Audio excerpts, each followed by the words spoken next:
Hello, everyone. Today, we'll discuss how to turn on the Display Larger Text feature in the Bluesky app. Let's get started. First, open the Bluesky app. On the main page, look for the menu icon at the top of the screen and tap on it. A list of options will appear.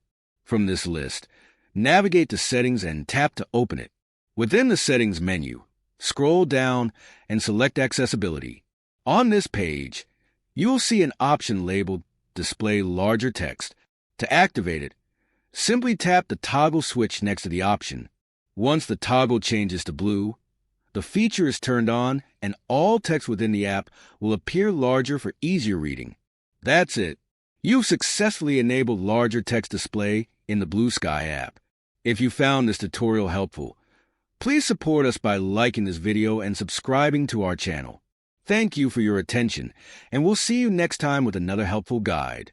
Take care.